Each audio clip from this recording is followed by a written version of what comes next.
हरी विठ्ठल माऊली. तर आज आपण आपल्या या अभंगामध्ये जगद्गुरु संत तुकोबाराय शब्द या विषयावरती आपल्या अभंगातून काय सांगतात ते आपण पाहू. भाषा हे माणसाला लाभलेलं संपर्काचं अतिशय महत्वाचं साधन आहे. तुकाराम महाराजांनी भाषेचं आणि तिच्यामधील शब्दाचं महत्व उत्तम रीतीनं जाणलं होतं. ते स्वतः तर शब्दप्रभू होतेच. एकेका शब्दावर त्यांचं नितांत प्रेम होतं.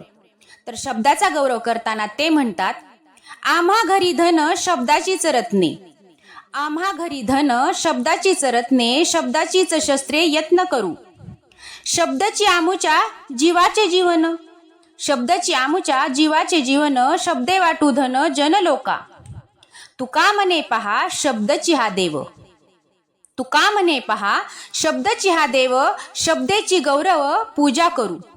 या अभंगाचा अर्थ असा आहे की सामान्यतः माणूस जीवनात सुखी आणि यशस्वी होण्यासाठी पैसा अडका, सोनं नाणं, रत्न जमवण्याच्या माग असतो.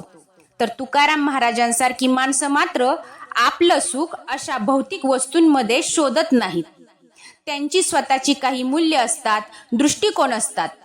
तुकाराम महाराजांनी आपल्या जीवनातील फार मोठा आनंद शब्दाच्या माध्यमातून प्राप्त केला होता. त्यामुळं शब्दाचा अपार गौरव करताना ते म्हणतात, आमच्या घरी शब्दाचीच रत्न आहेत.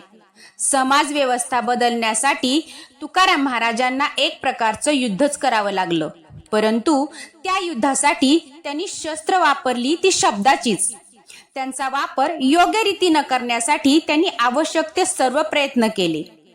त्यांच्या दृष्टीनं शब्दाचं स्थान इतकं असाधारण होतं की शब्द आपल्या जीवनाचं जीवन आहे असं ते म्हणतात.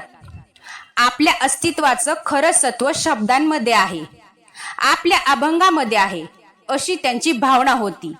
त्यांचं काव्य अक्षरशः त्यांच्या अस्तित्वाच्या गाभ्यामधून अंकुरलं होतं.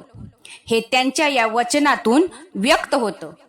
तुकाराम महाराजांनी काही लोकांना प्रत्येक वेळी प्रत्यक्षरित्या भौतिक संपत्तीचं दान देत नव्हते, परंतु शब्दांच्या माध्यमातून त्यांनी लोकांना दिलेलं वैभव पिढ्यानपिढ्या पुरणारं आहे. आपण लोकांना शब्दाचं धन वाटत आहोत हे त्यांचे उद्गार इतिहासाच्या कसोटीवर सत्य ठरले आहेत. आपल्या दृष्टीनं शब्द हाच देव आहे. या भाषेत त्यांनी शब्दाचं महात्म्य सांगितलं आहे. या देवाचा गौरव करण्यासाठी, त्याची पूजा करण्यासाठी ते शब्दांचाच वापर करण्याची भाषा करीत आहेत. तुकाराम महाराज किती शब्दमय झाले होते. त्यांच्या व्यक्तित्वाचा अणुरेणूही कसा शब्दात्मक झाला होता आणि ते शब्दावर किती अपार प्रेम करीत होते ते या अभंगातून मार्मिक रीतीनं व्यक्त झालं आहे. शब्दाचं हे सगळं सामर्थ्य ओळखणारा मनुष्य आयुष्यात यशस्वी आणि आनंदी झाल्याखेरीज राहणार नाही. तर काय मग आपण सुद्धा आपले शब्द आपले जीवन बदलण्यासाठी वापरू ना.